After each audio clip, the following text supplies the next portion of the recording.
Hi everyone, welcome to Success Stride Show. My name is Success Olubaju, and here we talk about success in life, academics, relationship, business. This month we are talking about business, so you're welcome. If that is your interest, just listen and you might gain one or two things today.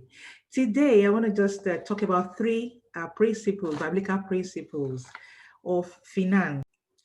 So Luke 14:28 says something interesting. It says, if one of you is planning to build a tower, you sit down first and figure out what it will cost to see if you have enough money to finish the job. You don't want to do anything halfway.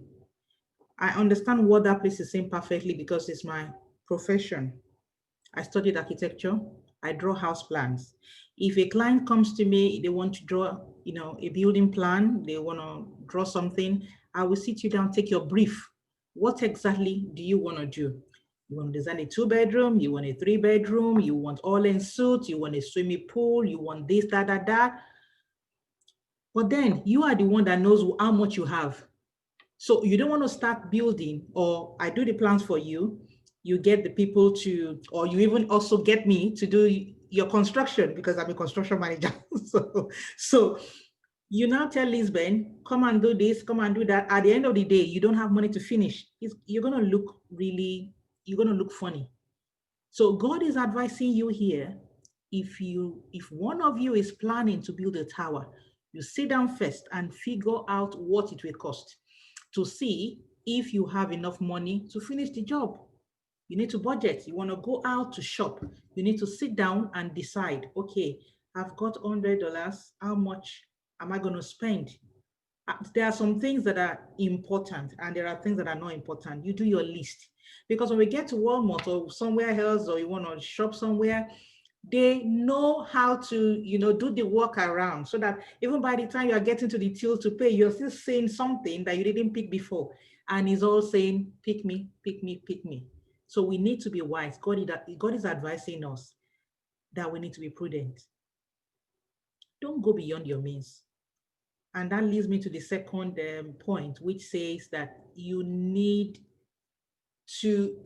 need to run into debt because of anything. You don't force things to happen.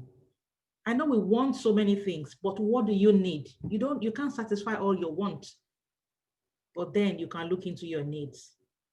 There's another biblical story, in Second Kings, the story of the widow, that came to Elisha, and her husband died. He was a man of God. He was a man of God. He was a man of God. But then he was owing and he had already used his children. Like, if I can't pay back, you can come and take the children. And that's exactly what happened. They wanted to take the children, and the woman had to run to Elisha, sorry. And he said, Elisha, my husband, your servant, da, da, da, da, da, and came and brought the report. One thing, thank God that God used Elisha, and he said, well, what do you have? That's why last week I was talking about, what do you have? You have hands. What can you do apart from, other things about, before we go on to, online things? What are the things that you can do naturally?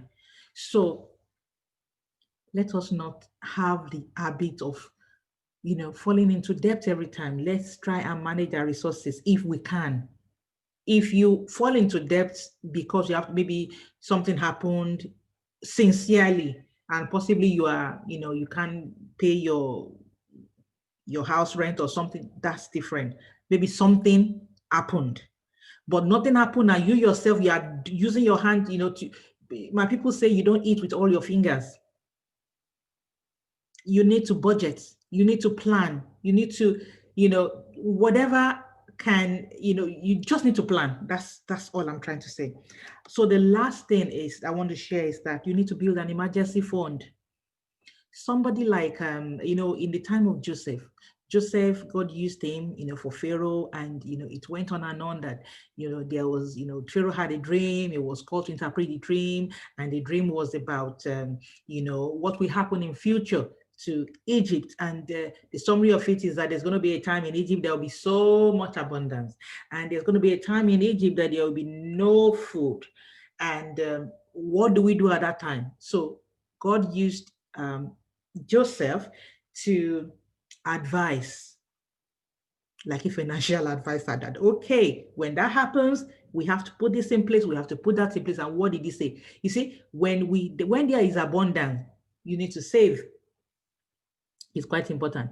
When you are in abundance, you need to save. And when you save, then you can reuse. You see, after when Joseph advised, then they started saving. Maybe like if they have, like, for example, if they have like 10 bags of corn in one, during the time of plenty, okay, let's save 5. Eat 5. Then we kept saving and saving and saving. And when there was famine, it was easy to start bring, such that they had to even be selling to other countries. So what we are saying is, please, in as much as you budget, in as much as you try not to be in debt willingly, it can happen to anyone, honestly. I'm not saying it can happen to anyone, but if it happens, don't let it be willingly. Don't walk, deliberately into debt.